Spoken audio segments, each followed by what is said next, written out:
Hello, I'm Pradeep Khosla, Chancellor of UC San Diego, and welcome to the Women in Leadership Conversation here at UC San Diego. This annual event honors Dr. Sally Ride, the first American woman to enter space and a former professor of physics here at UC San Diego. We are proud to continue Dr. Ride's legacy, which includes co-founding the youth education program known as Sally Ride Science at UC San Diego, and this was done more than 2 decades ago. This afternoon's event is a candid conversation with 4 influential leaders and mentors in their respective fields of journalism, science, Latinx culture, and feminist academia. These 4 women have shattered barriers, and they have led the way for women in their fields. They are here to talk today about their journeys. Dr. Ride often repeated the phrase, "You can't be what you cannot see," and I could not agree more.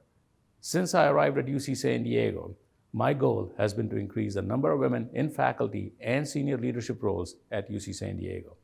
We have made a conscious effort to search wider and look closer at all of our candidate pools, and this has made a very big difference. Today, 4 of our 7 college provosts are women, 7 of 14 deans are women, and 10 of 17 cabinet members are women. And since 2014, the number of women in ladder rank faculty and teaching professors has increased by 37%, outpacing the overall growth of faculty. Today, women occupy 52% of management and senior professional roles and 63% of all senior leadership roles. And this isn't just about number of women in leadership here on our campus.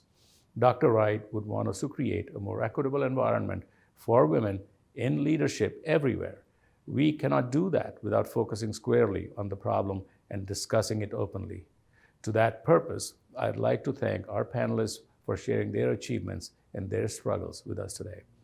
Thank you all for joining us, and welcome. Hello, I'm Executive Vice Chancellor Elizabeth Simmons. Welcome to the 2021 Women in Leadership event, founded by Sally Ride's life partner, Tam O'Shaughnessy, to encourage women to pursue leadership roles. This annual program brings together a diverse group of trailblazing women who broke through barriers to become leaders in their fields and to pave the way for other women. Hearing the personal stories and reflections of these role models reminds us that we have a long way to go, but also that there is hope for the future. I am honored to be part of a university community where so many Tritons mentor, support, and champion the fair treatment of women scholars and educators. In fact, UC San Diego ranked 5th among education institutions, 2nd among higher education institutions, and number 46 across all industries on the Forbes 2020 list of America's best employers for women. UC San Diego is also home to some of my own personal heroes, like Sally Ride, whose legacy lives on here in many different ways, not only through the students she taught and mentored, who have gone on to become changemakers in their own right, but also through landmarks such as the U.S. Navy research vessel named in her honor, as well as scholarships and fellowships and educational programs. This year, in fact, marks the 20th anniversary of Sally Ride Science, a program that Sally Ride and Tam O'Shaughnessy co-founded with colleagues here at UC San Diego to promote equity and inclusion for all students in STEM studies and careers. We're doing our part here at the university and in our local communities to challenge long-standing disparities by engaging men allies and by proactively encouraging women and other members of underrepresented groups to achieve their full potential and become visible leaders in their field. We already graduate a higher proportion of female STEM students compared to the national average. 42% of our STEM graduates are women compared to only 36% nationwide. Moreover, studies show that San Diego has outperformed the national average in attracting women to STEM careers. In fact, 2020 represented a historic breakthrough for our region.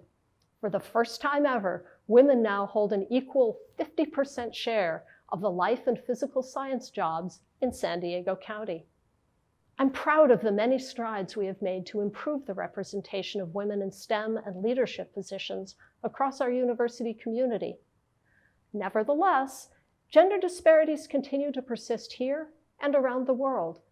It's important that we consistently pay attention to how we are treating women in the workplace, especially women of color who encounter race-based as well as gender-based biases. Making further progress requires us all to be self-reflective and to contribute to positive change. And this is why my office has recently launched an initiative to promote collective action on erasing the barriers that create opportunity gaps based on gender and race and other factors.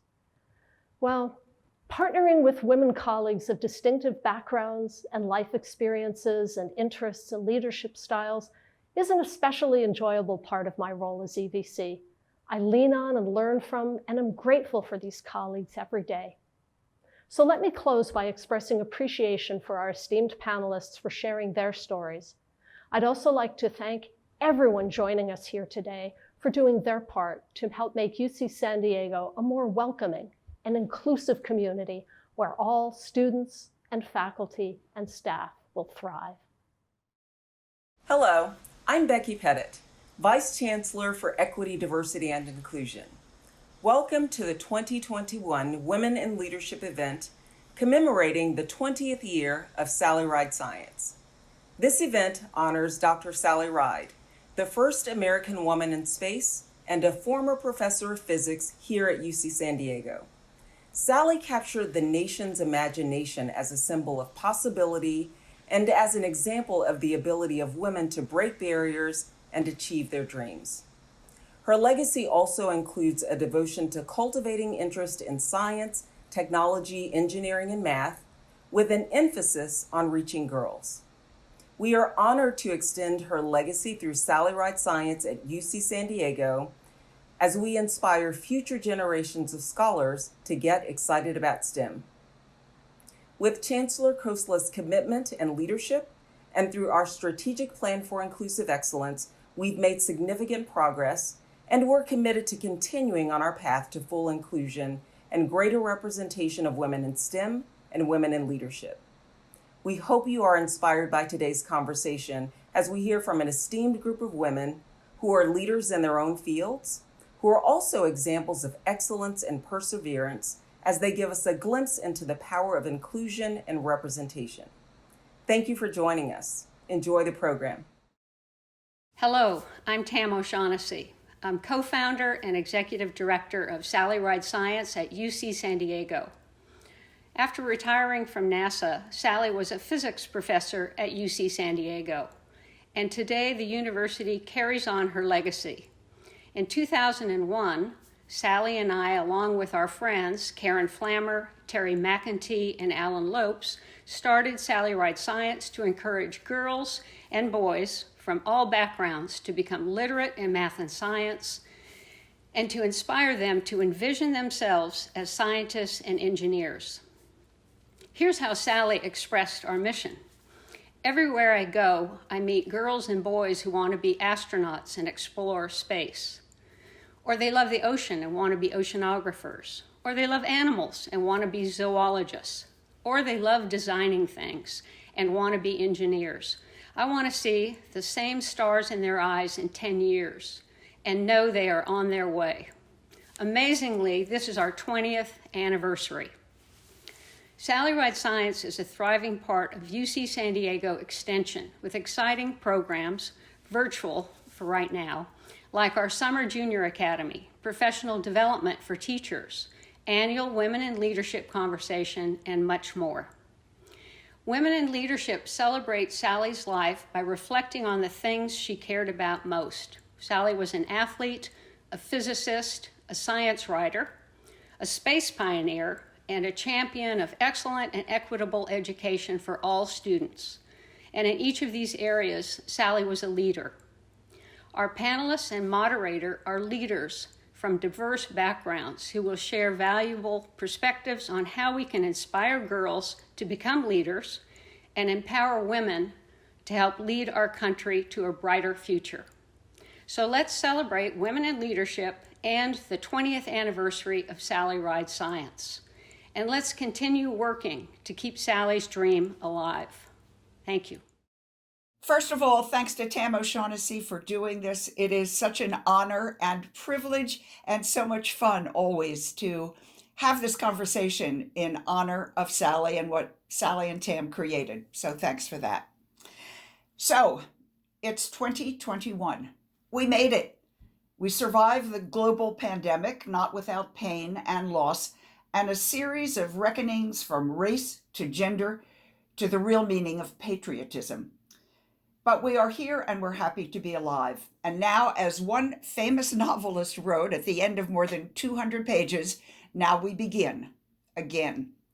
We are facing unprecedented challenges, from racial inequality to right-wing extremism, from verbal attacks on women in the military to online trolling of female journalists.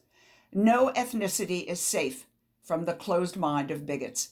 No gender is protected, and women, as usual, are often taking the brunt of it. But we've also seen great gains for women.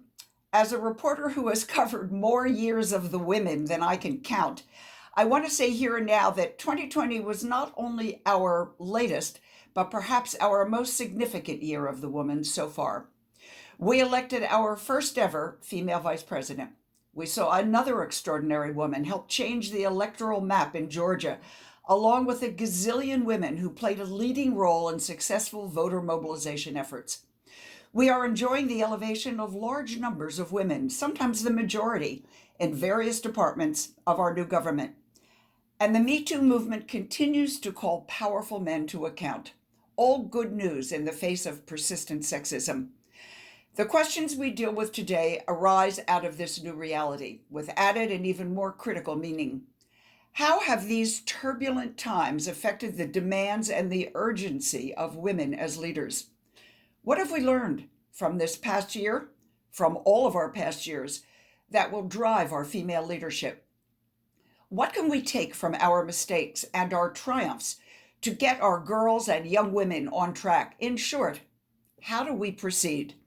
And I can think of no better way to illustrate our challenge than to show you these three images. First, this brilliant, I say, interpretation of the election of Kamala Harris. Call it what you will, hope, dreams, reality. It matters. It inspires. And second, this much earlier picture of the woman in whose name we now gather. Yep, that's our Sally, listening to and laughing with the girls who are our future. Here's another from yet another Sally Ride Science event with yet another fascinated fan.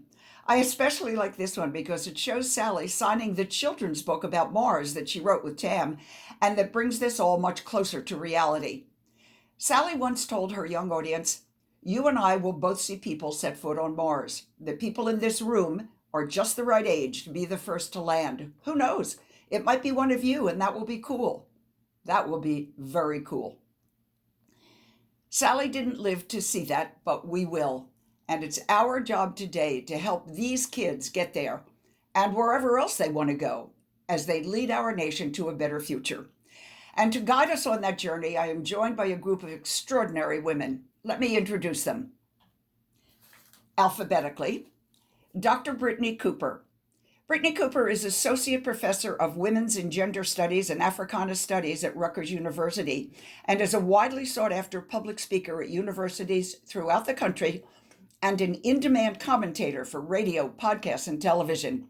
You've seen her on MSNBC, BET, NPR, PBS, The New York Times, read her in The New York Times, The LA Times, TV Guide, New York Magazine, and on and on.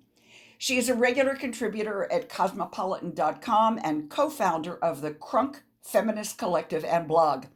Brittney is also author of the award-winning book Beyond Respectability, The Intellectual Thought of Race Women, and Eloquent Rage, a Black feminist discovers her superpower. That's Brittney Cooper. Welcome to Brittney. Maria Hinojosa is an award-winning news anchor and reporter who covers America's untold stories and highlights today's critical issues.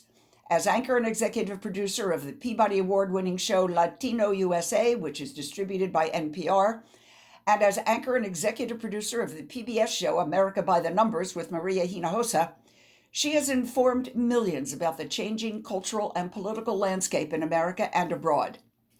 In April of 2010, Maria took a groundbreaking step, creating the Futuro Media Group, an independent nonprofit producing multimedia journalism to explore and give a critical voice to the diversity of the American experience.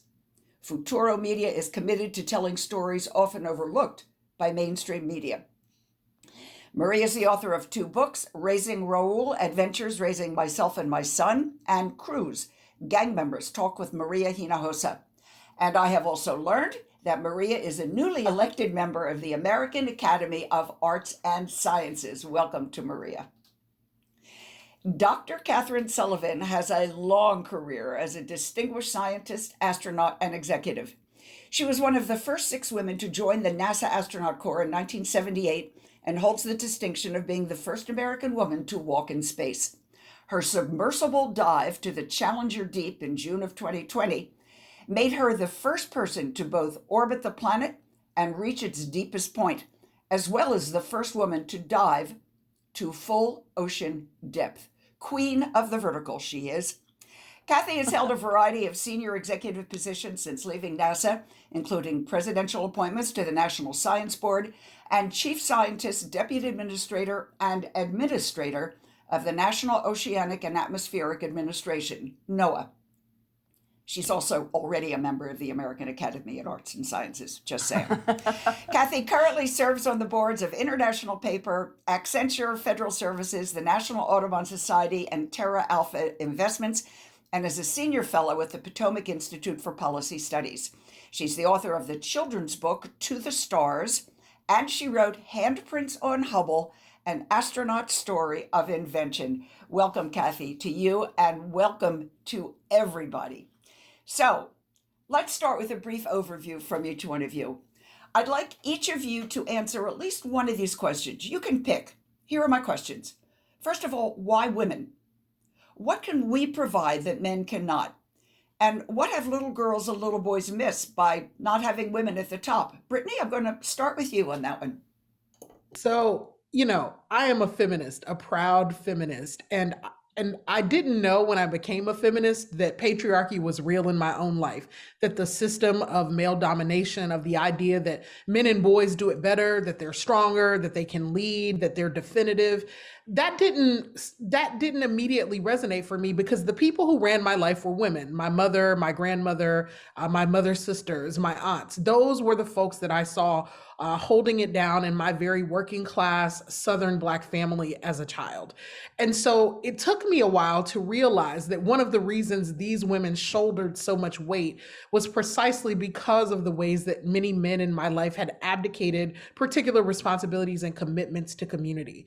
And so it's always women for me because that's all it's ever been, because those are the people that I could rely on, because I have always understood women to be leaders, to be creative, to be committed, to be problem solvers, to be diplomats, and to be fierce advocates for the well-being of entire communities. So now, when I look at the world, one of the things that plagues us is very limited ideas of who men get to be and what it means to be leaders. And I think that one of the things that women contribute is the idea that we lead when we do it together, that conversation matters, that taking account of our emotional lives and recognizing that none of us is ever emotionally disconnected from the big decisions that affect our lives, that there's no such thing as logic and rationality sans emotion.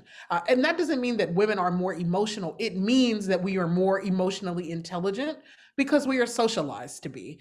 And so I am a girl power girl. I always have been. I am a mama's girl because I trust that things are better when women are at the table. And quite frankly, if there are no women at your table, I'm not coming.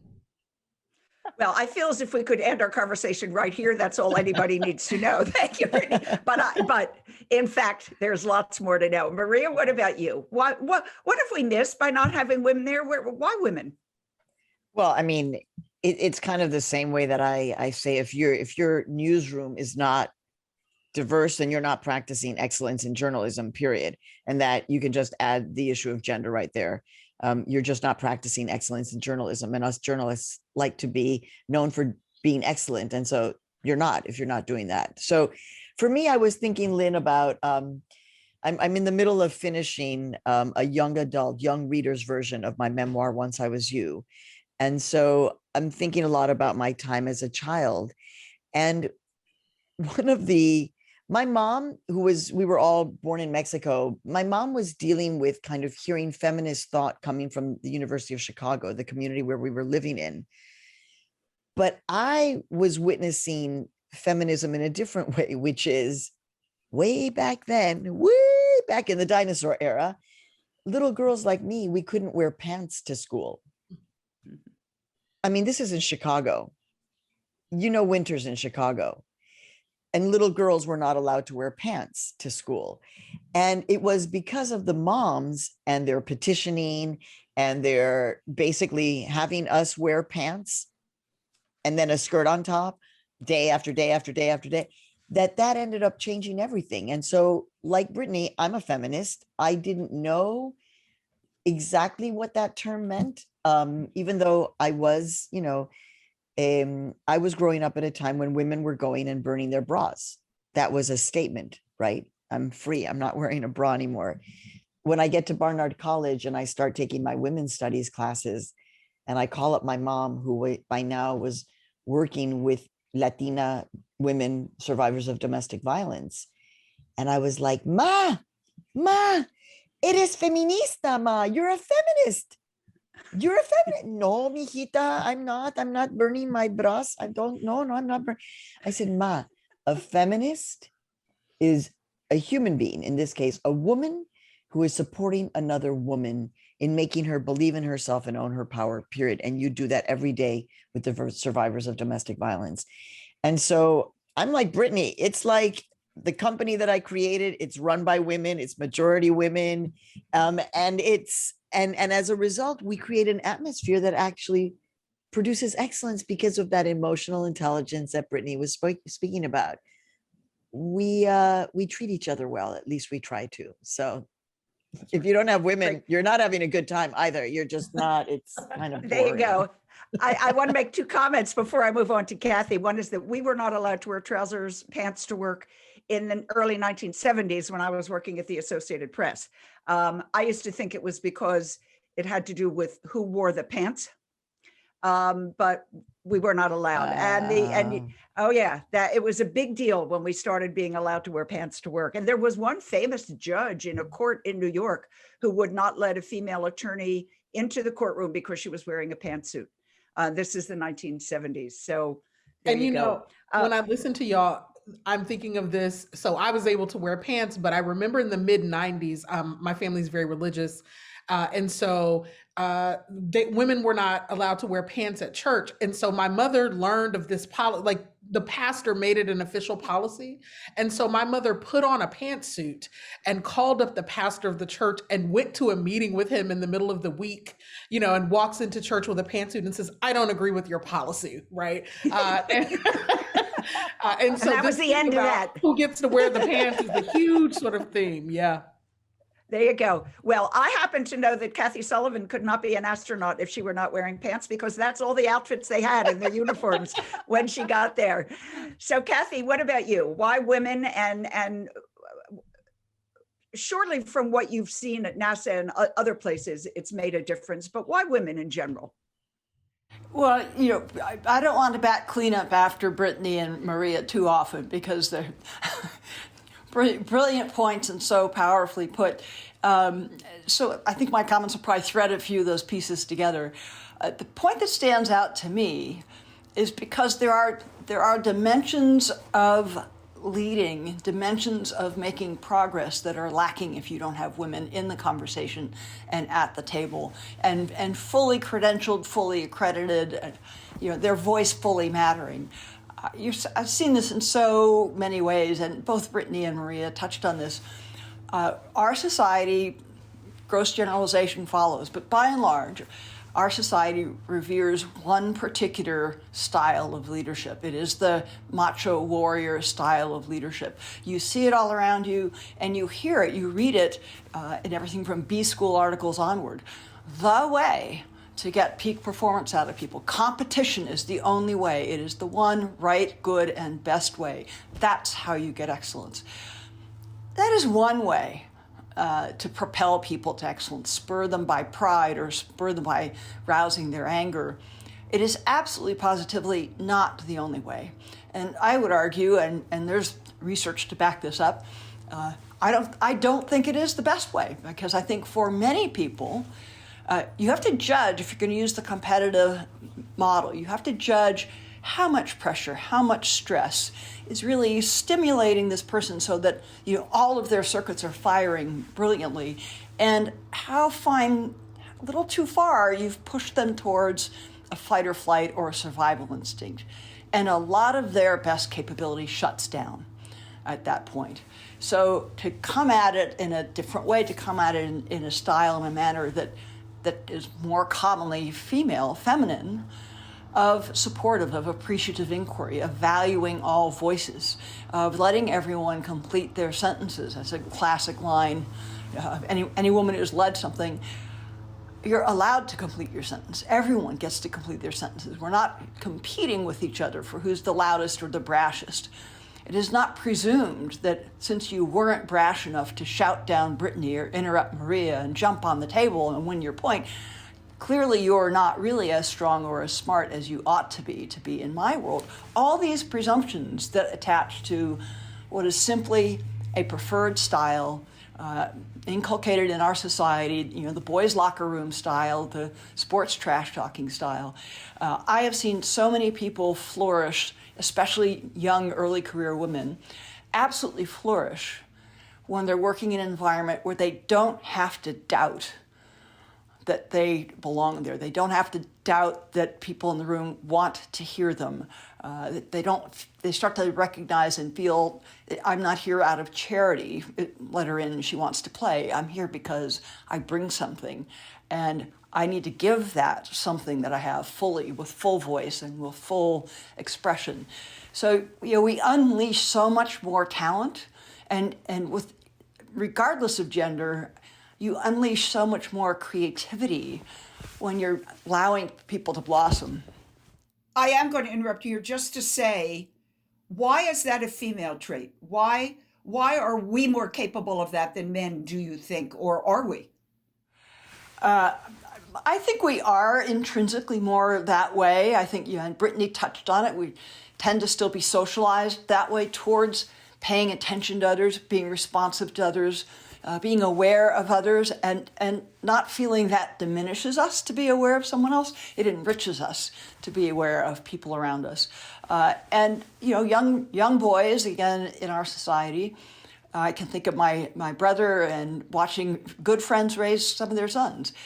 He's going to need to be strong and fight his way forward.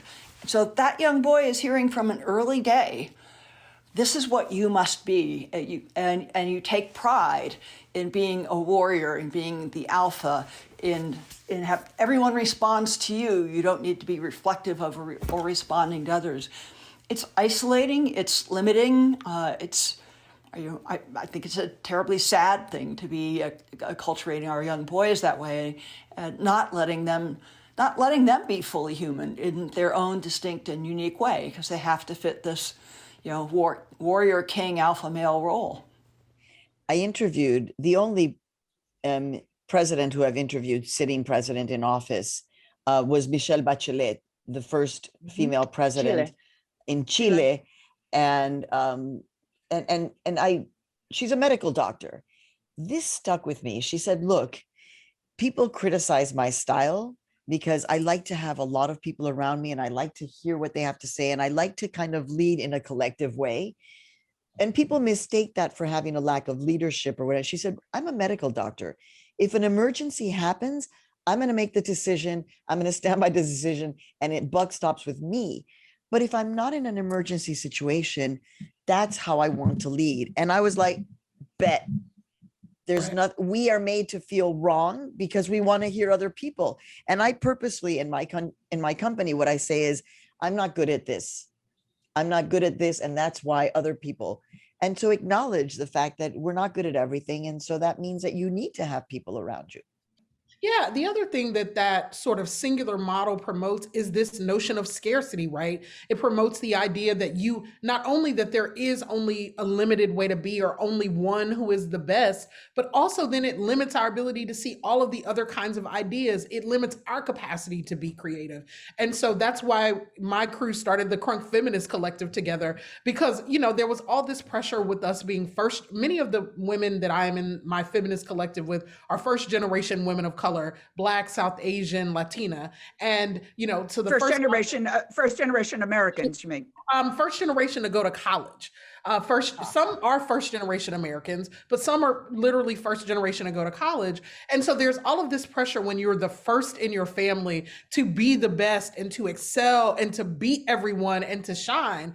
And the problem with that is that it's lonely. And so what we wanted was people to go with, we call it, one of the technical terms is mentoring to the side. So because we've chosen to go together when we face career challenges, we can call each other up and say, how do I navigate this thing? What do I do? And then, if there's like a big opportunity and only one or two people can be chosen, I'm in a wonderful, collective of women who says, we just want somebody that, in the crew to win because we know that they will be great, even if it's not me, even if it's a thing I wanted.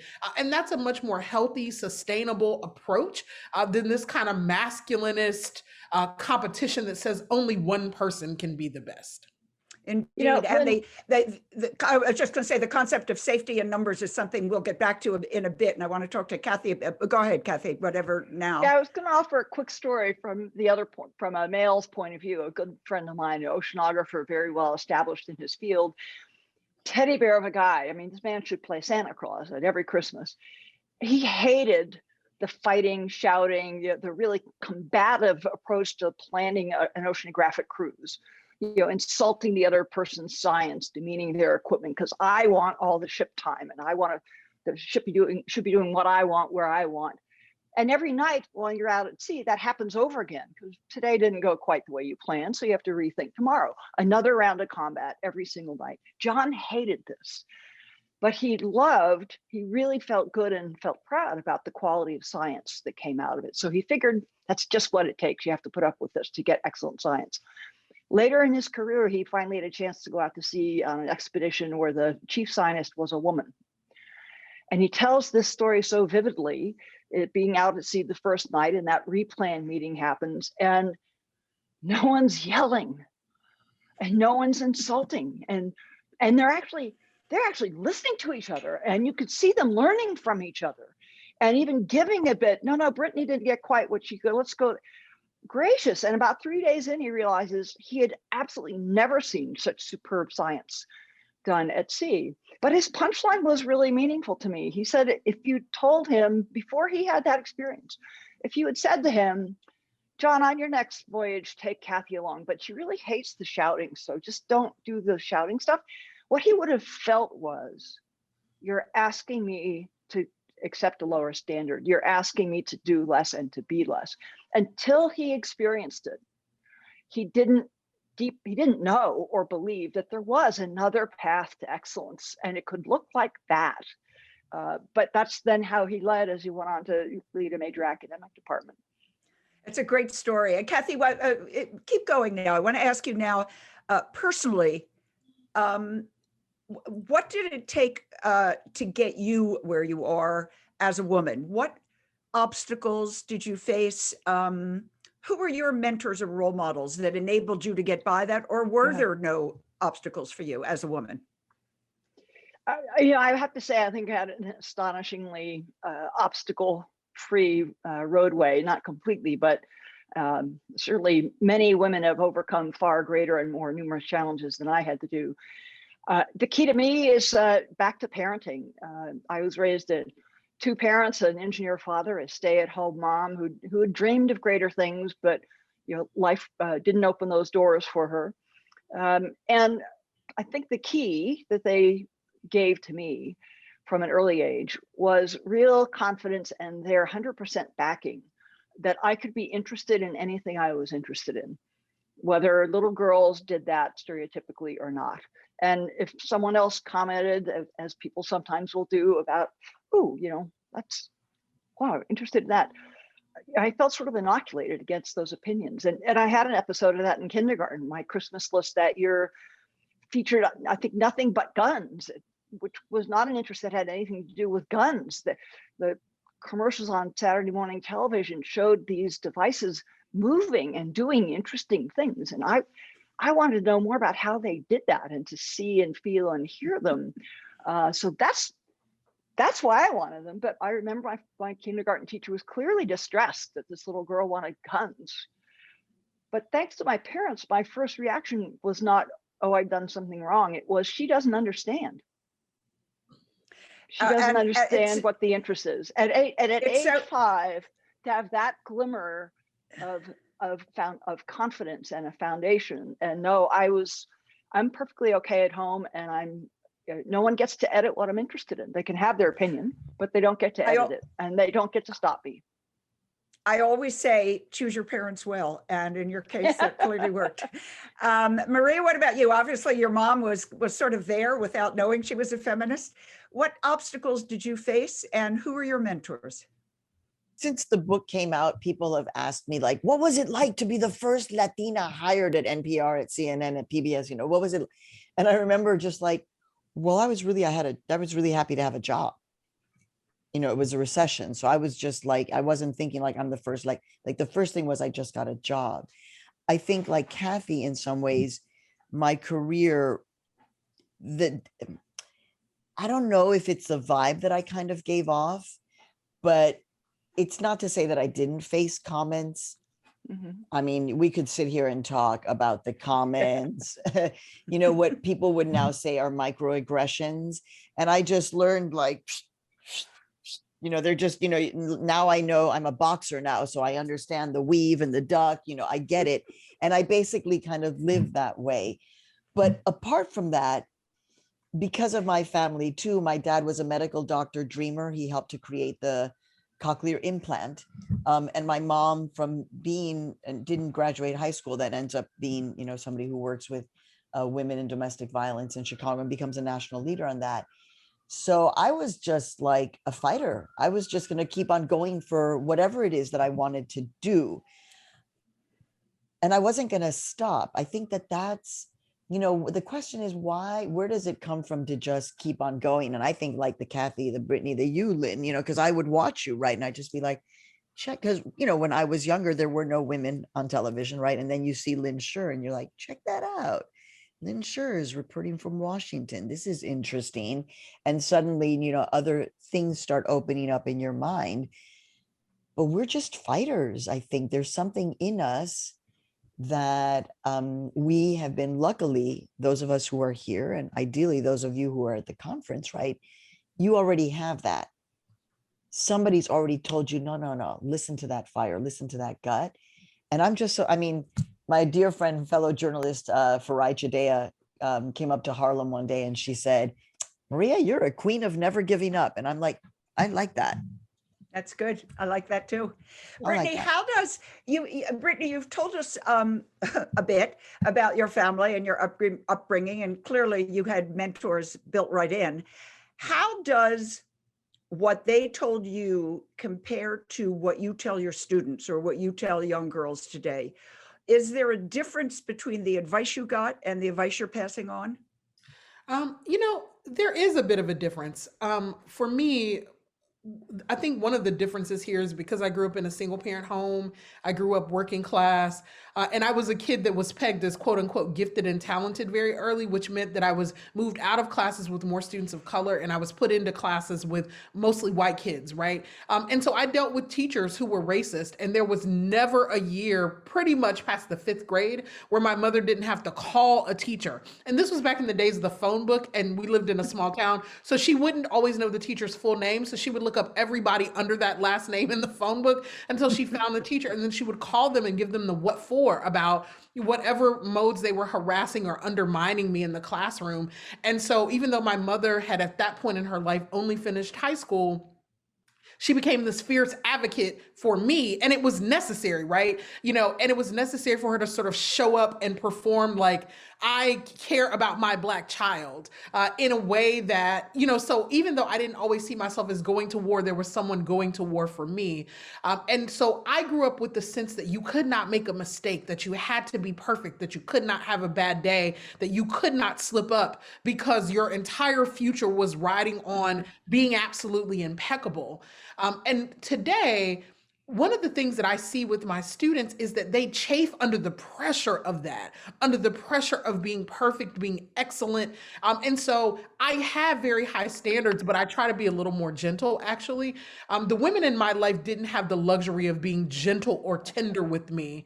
And I didn't have the luxury of sort of being gentle with myself a bit, because I felt like my entire life, and the future generations of my family were riding on my ability to sort of become all of the things that the women in my family had not been able to become. But I see the wear and tear of that on our students now. Well, so I'm going to interrupt. Give us an example. What would you say to a student that's different from what your mom would say to you? Look, so I tell them, take the day off. I tell them, turn the assignment in late. I tell them, so I also am known to be a cheerleader for my students. So they come to me for pep talks in which I say to them, you are excellent. You can do it.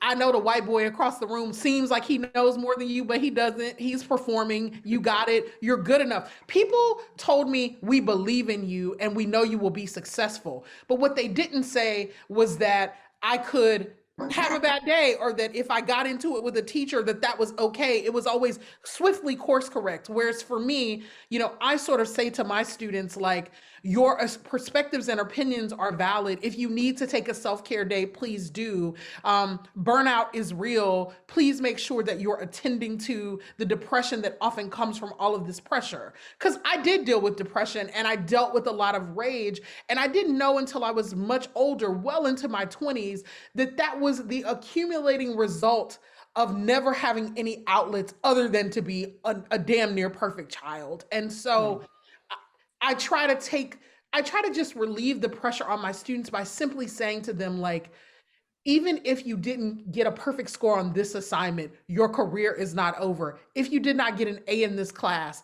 you can still get into a good graduate program. You can still have an excellent career. Go to sleep, take the nap. Don't pull the all-nighter, right? Get some rest and eat well, and then go at it again tomorrow. Those are not the things that I was told. And, and in Black communities, when you are a quote unquote a striver, when you are one of these ones who's sort of pegged as like a beacon in some way, then those are not the things people tell you. They just tell you to carry the weight of the world on your shoulders, and then they applaud you for doing it. And that's the little thing that we like to call in popular culture Black girl magic. And it is magic and it is dope, but you got to have a healthy balance with all of it. It's interesting. It sounds like go ahead. One of the things that I do, well, I'm Mexican, so I have 16 jobs. And one of them is that I'm a professor at Barnard College, my alma mater. And before that at DePaul. And I love hearing you, Brittney, talk about this, because most of my students are women, young women. Most of them are also first gen. Most of them are of color. And I take, I'm like Student Appreciation Day. We love you. You're incredible. You got this. Your voice matters. You're powerful. You have privilege. Use it because you got responsibility, like all of this. Yeah. Because we didn't have a term for any of these things. We didn't, a panic attack. What's that? Code switching. What's that? It was like survive and work. And so it is a very different language. And it's one of the reasons why I love Instagram, because I find it very affirming, even though all social media is problematic. But this thing of women affirming women, especially in academia or in science. I mean, I want to hang out with Kathy. Can we go on like one of the vertical? I don't need to go up, but I want to. Oh, go to the Antarctic. Go to the Antarctic with her. She's perfect. She promised me penguins and icebergs, and I got them both. This is, however, it's wonderful, the advice you're both giving. And it segues perfectly into the next segment of our conversation, which is current events and what's going on in the world today. The pandemic has intensified the existing inequities based on both race and gender. More than 2 million women have left the workforce, women always suffer the most in a recession. You know that. So as usual, we get hit first and hardest. It's a national emergency. How do you see the effects?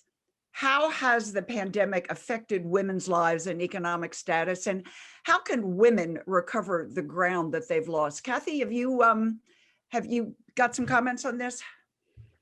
It has absolutely been devastating. I'm not bearing any of the really hard stuff myself, so I feel a little odd commenting on this. But all of the women I know that have children of any age, their kids are back at home, and so they're now juggling extra balls on top of caring for the house, more worry about the money. Often the most acute worries about money in the household rest on the woman's shoulder. And many of them in my circle do have to continue to hold down a job to make the family work at all. So they get the triple whammy, the no time out for anything, and the greatest level of worry. Now, in good marriages, partners are sharing some of that and taking care of each other, but I can see the extra strain. Talk specifically, Kathy, about what's happening in the STEM fields, because my understanding is that a lot of women in STEM, in the science, technology, what's the rest of it? Engineering, mathematics, and those fields, that women were already struggling. And because of the pandemic and the responsibilities at home, they're not getting those papers done and they're not getting the appointments. Well, and the impact on academia has only compounded that. So any woman who's on a STEM career path in academia, whether that's as an undergrad or graduate student or early stage professor, that whole world has crumbled on you, right? The economic model of the universities is challenged. The only good bit of good news for STEM folks is those are not the first departments that universities are looking at as they try to slash costs and keep the boat afloat, because they recognize the employment potential and the economic value to students. And they need the research grant income that can come from those fields. But still, carrying a course load, teaching undergraduates, getting your lab work done or your field work done so that you can publish. The publishing cycle is unrelenting when you're trying to establish yourself as a career in academia. And I think, we've talked a lot in the STEM fields about needing some degrees, some educational attainment levels that are between an undergraduate degree and a PhD. Not every job in the world that will benefit from your STEM expertise requires a PhD in a science field. The habits of mind, the habits of inquiry, the powers of observation that you develop working in the sciences, those are hugely applicable in every walk of life. So the value to getting those skills and building those muscles is huge, but how do we give you a better on-ramp into law or public policy or into other sections of business where you're maybe not quite polished enough and your social and business and organizational skills not yet developed when you finish your bachelor's degree, but you don't need a PhD. So I really worry about the women who've made it through a baccalaureate degree and we're trying to go for a master's or an advanced degree in the sciences, which coincides with their starting family years, and all of that compounding. It's a massive flight of that talent away from the pipeline. So it's women in general, it's the pandemic, it's women in STEM, and Brittney, of course, it's women of color. Black Lives Matter movement, the 1619 Project have spurred a welcome, wider reckoning on the inequalities faced by so many people of color in this country. What are the special challenges faced by women of color, and are there signs of progress, do you think? So many challenges, but I think much to be excited about. I think we can understand what happened over this last year as others have called it a she session. There was a report in December that all of the jobs that we lost in December were basically jobs from women of color, right? When you compared them, the sort of net loss was all women of color jobs. And in part, it's because women of color are disproportionately represented on the front lines of caretaking work. So women of color were disproportionately sort of affected by COVID because they are frontline workers, right? And also then it's also that thing too that we call in feminist thought, the second shift, right? You go to work all day and then you come home and you do another shift of work. You're doing homework, bath time, schooling, and taking care of your partner, right? And that's whatever partner configuration you have. You know, women and femme identified folks still do more of the emotional labor within homes. They still do more of the housework, right? And most of our economy is driven by two-parent households across the racial spectrum. And so women also contribute a great degree of economic value to families. And so when they are pushed out of the labor market because they've got to go home and, you know, do homeschooling and take care of little kids, then that affects everyone. And I think for women of color, we have a few different challenges. It's not just the sort of economic challenges that beset us all. It's also thinking about questions of police violence. So there's a different thing when you're a mother of color and you got to send your kid out of the house, right? So I'm not just thinking about what happened to Ma'Khia Bryant in Columbus, Ohio last week. I'm also thinking about Adam Toledo, a 13-year-old Latino kid in Chicago who is killed by the cops too. Across the people of color spectrum, parenting little kids of color is a totally different ballgame, even than parenting white children. And we've got to think too about the toll that this time out of school has taken on kids. Who is going to do the emotional labor to help kids reacclimate? That's going to be another thing that women are called on to do. And when I think about progress, one of the things I'm most excited about is, like, since 2017, women have been in the streets collectively saying, this is not the way we want the country to go. Now, it's mostly been women of color. Stacey Abrams is my absolute most favorite politician in the game right now, because she has a vision, because she's fighting for us, because she is invested in democracy, and we live in a country that, like, is really relies on women of color to sort of save our democracy, right? To do the right thing. And one of the challenges that I face as a Black woman and as a fierce feminist who is like, in line with our namesake today, ride, Sally, ride, like girl power all the way.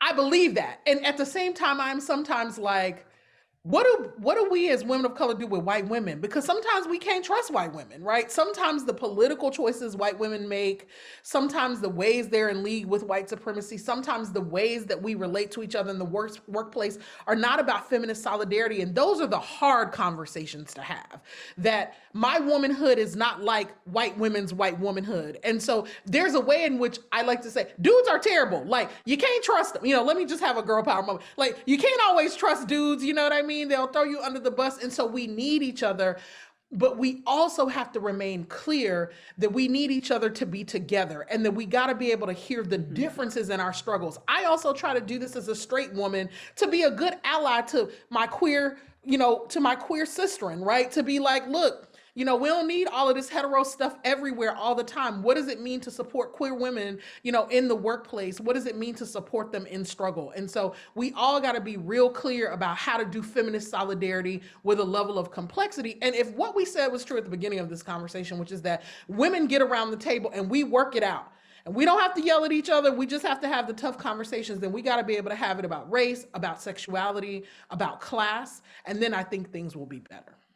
Brittney, let me ask you, how much difference did it make to have Kamala Harris as vice president? How much difference will it make to have Harriet Tubman on the $20 bill? Do these things make a difference, do you think? Well, first of all, let me be clear that I've been insufferable because I'm a Howard University alum, and all of us have been insufferable about Kamala Harris. And so I am mega proud of her. I do think it makes a difference. I spent a lot of the year being angry at the sexism and the way that she was judged, right? Held to different standards than the men, had to be excellent, had to be perfect, in her record, right? In ways that, little things that could be handed to us from the dudes and we would give them cookies. And for her, it was like, well, it wasn't perfect. She didn't do everything we wanted in this issue or that issue. And so we don't trust her. I think that she deserves the benefit of the doubt. And the thing I think is Black women were brought to this country as property. And now a Black woman is elected to national federal office Of course it matters, right? We lived in a country that said we weren't human, that said that all we could do was reproduce enslaved people. And now we get to make choices about the livelihoods of people. That matters. Absolutely. I have written and said that I'm less enthused about having Harriet Tubman on the $20 bill. I think representation matters. But I want good kinds of representation. I want Black women in leadership roles. The thing that bothers me about Harriet Tubman, I know more people will come to know who she is, but I also know Harriet Tubman, enslaved people were treated as legal tender. They were treated as, like, if you had a debt, you could just sell an enslaved person. So the idea that now we would put a formerly enslaved person on money feels uncomfortable to me. You know what I mean?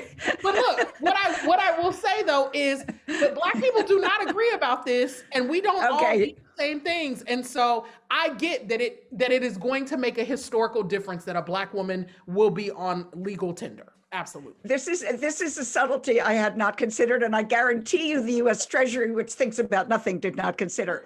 Sally Ride used to say, like her friend and mentor, Billie Jean King, if you can see one, you can be one. Maria, how does that work in the Latina community? Does seeing one being one, and are there enough Hispanic women out there for young women, for girls to have role models? Well, the problem is that what we've just survived over the last, yes, it intensified under the last administration, but essentially, if you're Latino or Latina in the United States of America, you are feeling particularly attacked. And so there's the question of invisibility, but now there's a hypervisibility, except that now we all have to respond and to tear down an image that has been built up through propaganda and a media that is not representative. And so now we have to say, wait, well, actually Latinos and Latinas are extraordinarily important in terms of business, in terms of education. And it's like, no, wait, aren't you all gang members who are at the border trying to get in? And now we have to deconstruct that. You know, the truth, the data is that the most important consumer in the United States of America is Latina. I don't know if any of you knew that. As per Nielsen and the data work research that they do, Latina women over-index in terms of Black women and white women for being the ones who decide what is purchased in a home.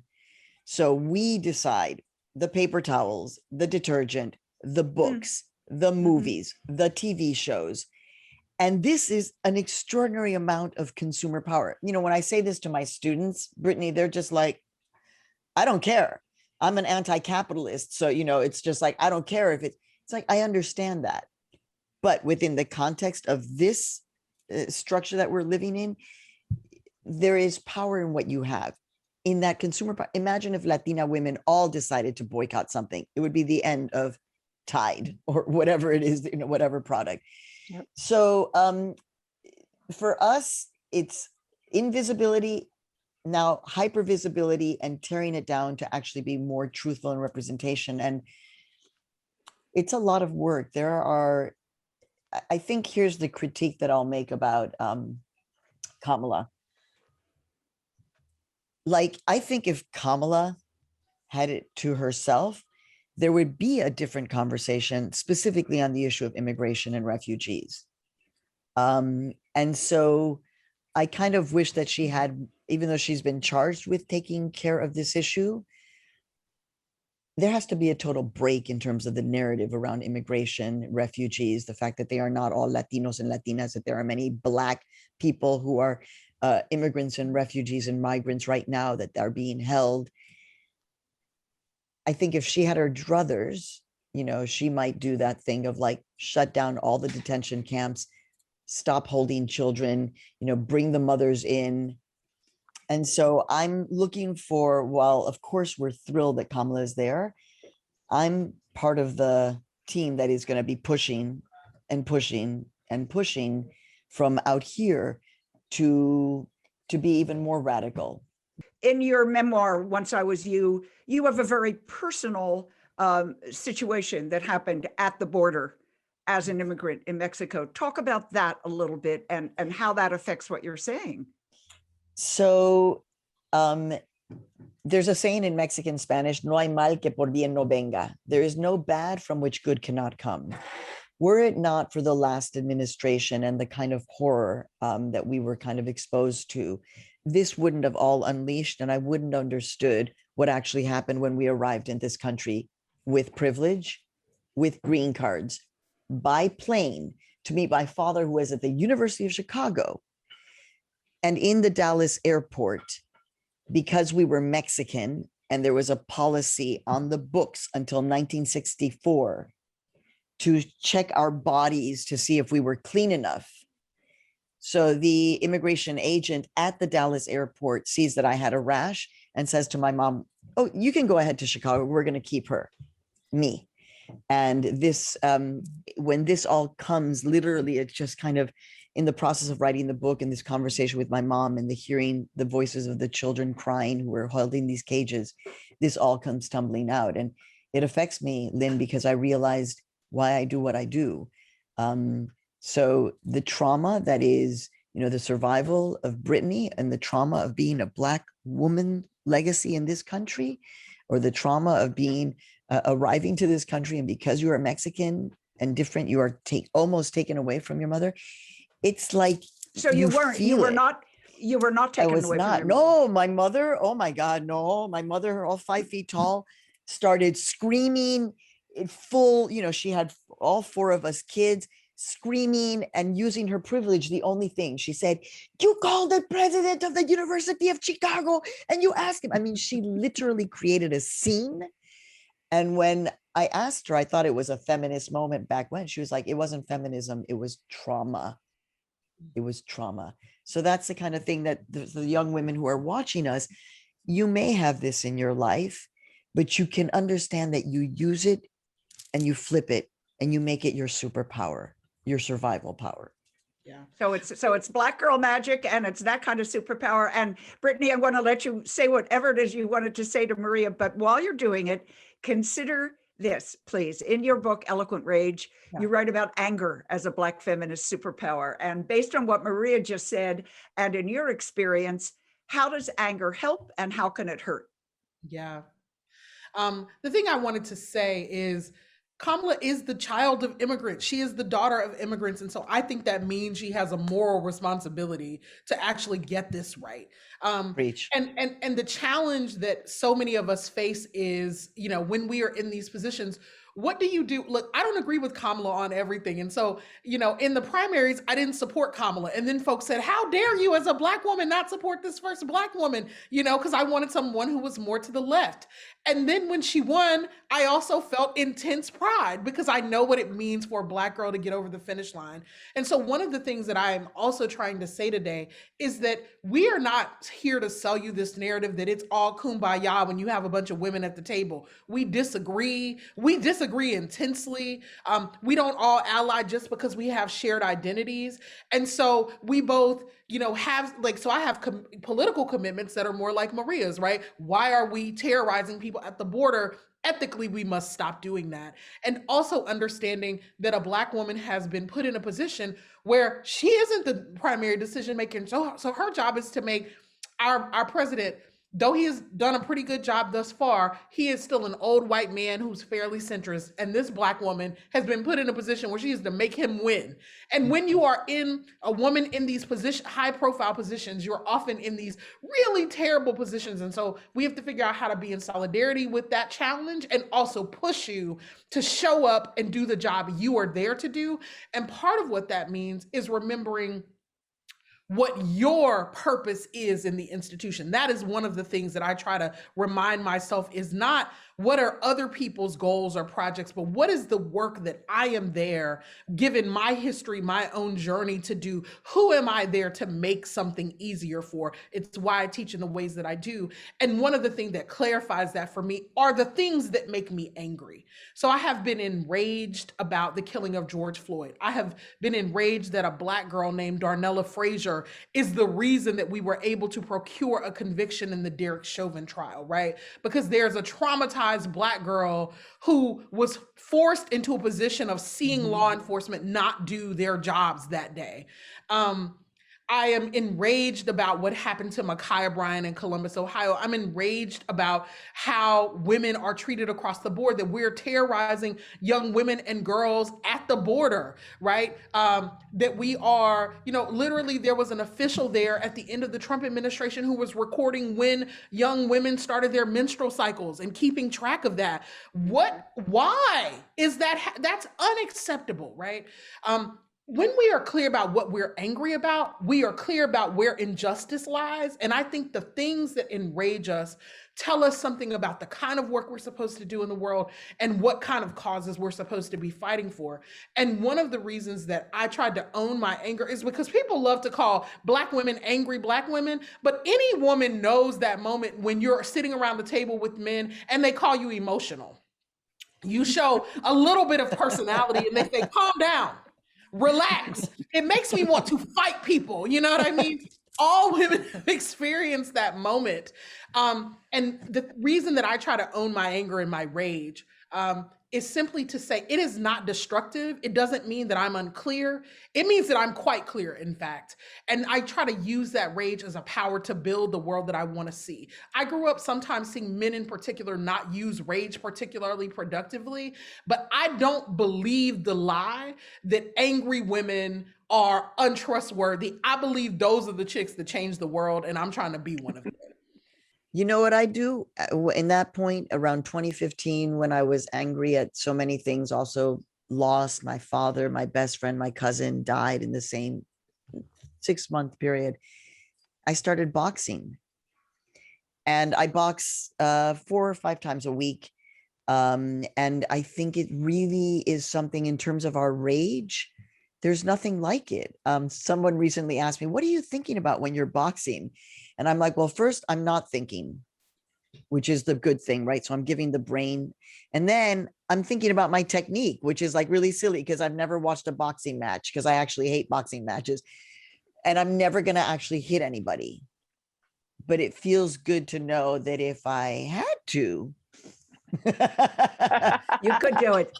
What the theme that comes out of so much of what we're all talking about, and you've said it specifically, is also the togetherness, the idea of working together. And Kathy, you've had a huge amount of experience with teamwork, not only with other women, but with other men. I want to ask about your first mission was the joint mission with Sally. Yes.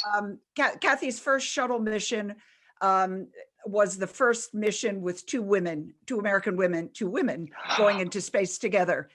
And I want to ask you about safety in numbers.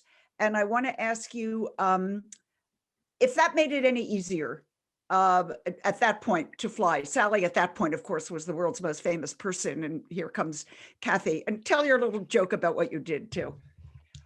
Yeah, and I think we've touched on this along the way. There's not magic fairy dust here just because you put several women together. It can help in a safety in numbers, but that depends on how you come together, whether you come together. And Sally was a very, very private and a very, very competitive person. And I'm up for my first space flight. I'm proud to have been tapped. I get to go fly. I get to do a spacewalk. I'm kind of feeling pretty good about this. But I'm now, alongside the most famous person in the world, and she's still getting a lot of media attention. We're getting a lot of media attention. And I began to feel like the only reason anybody wanted to talk to me from the media was because I might know where Sally was. Except for me. Of course, except except for you. My only value was to vector them towards Sally, and that wounded my pride. You're not happy about that. And it's always that combination of pride and insecurity, right? They go hand in hand. So at one point, just to sort of make the joke overt, I took the name tag that we would wear on our flight suits. Usually just had your name embossed on it in some silver or gold letters. And I had one made that said, in large letters, said Sally. But then I had them emboss a line across the top of that word, which is a play on an approach to algebraic formulation, Boolean algebra. So if you're doing logic, you say this and that, or this and not that. well, you write and in all caps, this and that. And if you mean not and, you put a bar over that. That's how you symbolically show that I didn't mean or, I meant nor. I didn't mean and, I meant nand. So I walked around for a fair number of days with this name tag that essentially said not Sally, because it felt at that point like it seems to be all I am at the moment is not Sally. Sally was not amused, to say the least. But I mean, Sally was. I think we were friends in the sense of people at a group team together doing something together, but not friends in any other deeper way. There's still a competitive dynamic. I don't know how much it was, Sally wanting to stay on the top pedestal media-wise, or not liking someone creeping into her spotlight. I don't really know. She wasn't the kind of person you would open that conversation with. But there were a number of points along the way training for that flight where I actually felt like she was poking at me. She was prodding at me. She was trying to spur me to best performance, maybe. Trying to undermine me, shake my confidence, see if I could take it, maybe. Not clear. But there was not some, golden era Brittney, like you've been saying. When we had technical things on the mission, we got around and we solved the technical things. But in terms of, did it help me to have, as a person, as a woman doing my big first thing, did it help that another woman was there? It was something between made no difference at all and was a bit of a problem. But I want to loop back just for a second to that Billie Jean King statement, and now commonly cast as, if you can't see it, you can't be it. I take the point that's intended, that if I can see someone who I feel a sense of resonance with doing something, it can help shore up my confidence. It helps to have a positive image in your mind's eye. But if that were really, really true, no human being would ever have done something for the first time. And so I don't want to plant in our young people and our young girls that the arch notion of that. If they're not enough Black women doing something for you to see, then sweetheart, I guess you just can't do that. Sweetheart, you go be the one that breaks that door down first. You can do that, and someone has to. And the timing might just mean that it is you that gets to crack that door for the first time. Plenty will come in after you, but by all means, find people around you who can inspire you. Take lessons from everyone. I mean, what have I learned about courage from Nelson Mandela? He's male and Black. I'm not either of those things. You mean I can't learn anything about courage from him, or eloquence from Maya Angelou because our skin color is different? I mean, that is absolute nonsense. So I tend to go through life thinking every person I bump into is a momentary mentor. There's something in them of deep and abiding value that I can take with me. And sometimes it's an I don't want to be like that lesson, but more often than not, it's a really wonderful nugget that I tuck inside, and it's like it's a radioactive nugget. It keeps giving off energy that adds to all my other energies. And at some point in the future, it will pop to mind as the thing I needed to know at that moment from that person way back when. So I'm much more a fan of momentary mentors than of formal office hour kind of mentorships. Yeah, it reminds me of two things. One, Stacey Abrams, when I interviewed her a couple of years ago, she said that one of the things her mother told her about her run for governor was somebody has to be first. And that's the thing that I hear from you. Somebody has to be first. And so don't shrink back from being first. Also, I just want to say that I love that you're a tennis fan, because I love tennis.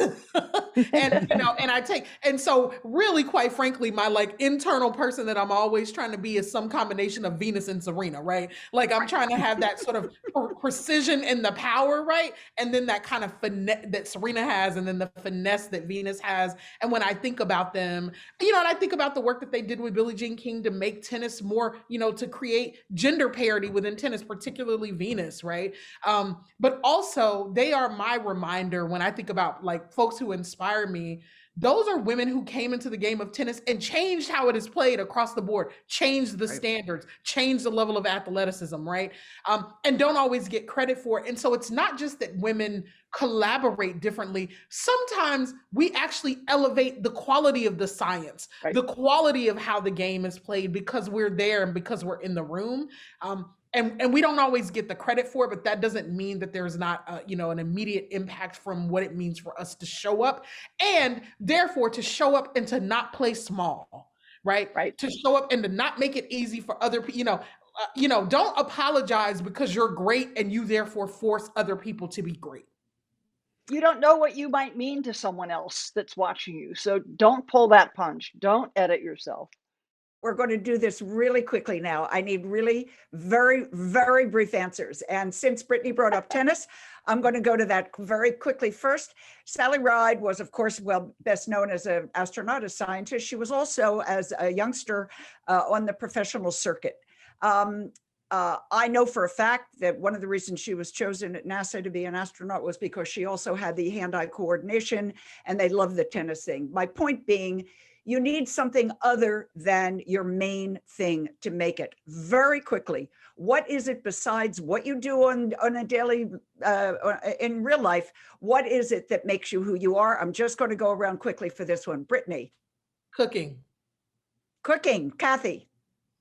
Dogs. Okay. Maria. I call myself a succulentologist. Okay, plants. Cactus kind of things? Okay, yes. Cool. Love that. Okay, very quickly, what's the best thing parents can do to encourage young girls today? Maria, starting with you. Give them a lot of love first. To me, love is essential. Encouragement, and continue to tell them, dream big, dream big. And we got you. Kathy, how about you? Take them with you when they're younger than you think, and let them be your partner in building answers and doing things, in creating. Let them be with you, watching and doing with you, from planning a vacation to planning the meal to solving a problem. You're starting to flex their muscles and give them knowledge that they can do something. Brittney, what can parents tell their kids, their girls? Look, trust little girls. When I was 7, I was a Girl Scout and I was selling cookies. My mother took the cookie sheet with her to the office to sell for me. And one of her coworkers, her bosses, a white man, said to her, "I will only buy them if she comes into this office and sells them to me." So my mother brought me into work and I had to pitch those cookies. And after I did it, and he was a tall, big man, but I took my little 7-year-old self in there and asked him to buy those cookies. And he told my mother she will be just fine and she will do anything she wants to do. Don't rob your kids of opportunities to lead, to sell, and to be confident. They can do it. Okay, everybody, speculate, fantasize. What if women ran the world? Or maybe just one government, or maybe just science labs. Speculate. Who wants to start? I'll start with the labs because the other ones are above my capacity. If women ran universities and labs, it would be absolutely possible for any woman in her 20s, 30s to both start the building of a successful family and continue building a top-notch career. It would be woven into the fabric that these things are both possible and happen at the same time. And there would be support mechanisms to assist with that. The advancement promotion steps to go through would be cognizant of that, not just cognizant of it for women, like, well, we'll let you have a different path. But it would be the norm that everyone can have life and family and career building in their 20s and 30s. Exciting possibility. Would you want to work there? I'd be much more likely to work there than in any other university lab I ever saw, because would you run it? I could run it, but that was part of my equation. I want to be able to be all of me. It was a piece of my equation for moving on from NASA. There was kind of a certain mold and style and manner of fitting into those crews and those teams, which I could do, and it was fabulous. but it was like playing 48 keys on my keyboard instead of all 88 keys. It was worth doing it for those years, but I was not going to live my whole life not playing all 88 keys. Brittney, speculate. What if women ran the world, or your university, or you pick the organization that they're going to run? Look, if progressive women ran the world, because it's some women that I don't trust, but if progressive women, if progressive women ran the world, you know, we would have handled COVID like Jacinda Ardern did in New Zealand. We would have free childcare for everyone, right? Trans kids could get medical care, and you know, and I think that, quite frankly, I think we'd actually have less war. I think we would. I think we would not engage in the politics of global destruction. And so that's my hope and wish. Maria, women running what?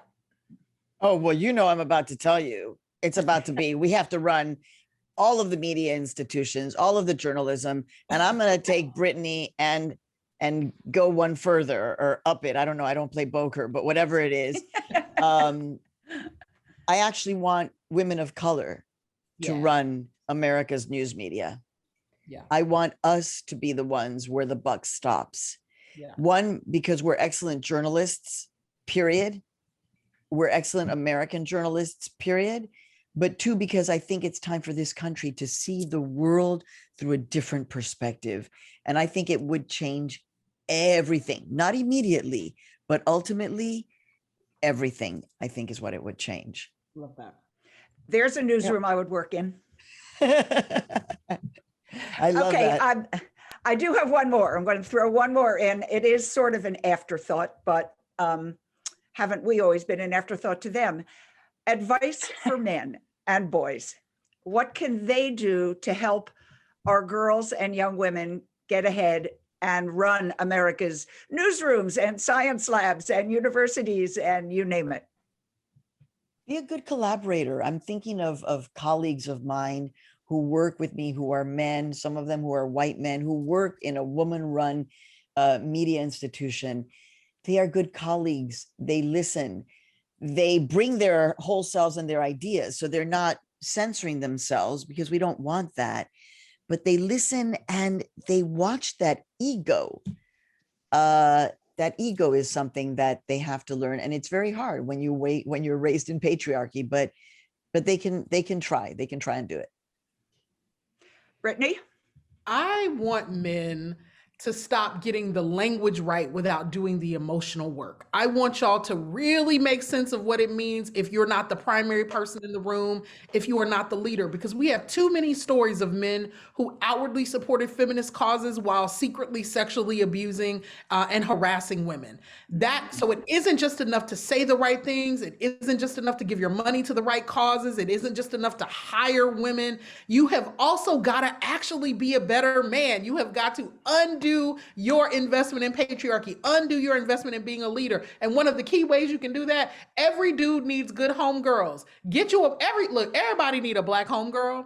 Everybody does. But get you some women friends that you don't want to have sex with and that you just like to listen to them and understand what they think. Because if you do that, all the men in my life who have substantive relationships with women that they are not sleeping with are men that you can trust to actually be good allies. And that is an everyday, regular step that you can take that isn't about what you read in a book, isn't about what you said politically, but is about your day-to-day praxis of actually showing up for and being a good ally to women. And you grew up in a big family. What can a brother do for a sister? I need Black men to stop taking up all the political space in the room. We are in this together. And if you truly want Black people to be free, then you got to ride for Black women and girls to be free. Okay, Kathy, how about a real brother to a real sister? Have your back, support you, help propel you forward in those little micro steps as your youngest selves that set your ground, that give you those first doses of confidence. But more broadly, in just a metaphorical way, I think of getting at what both Maria and Brittney have said, have the courage to break out of your turtle shell. the turtle shell mindset, persona, the macho, the presumptions that come with your having become accustomed to always being heard, always being regarded, always being listened to, always being obeyed, always being first. Have the courage to break out of that shell a little bit and see what the world is like as a full up human being in relationship to other full human beings.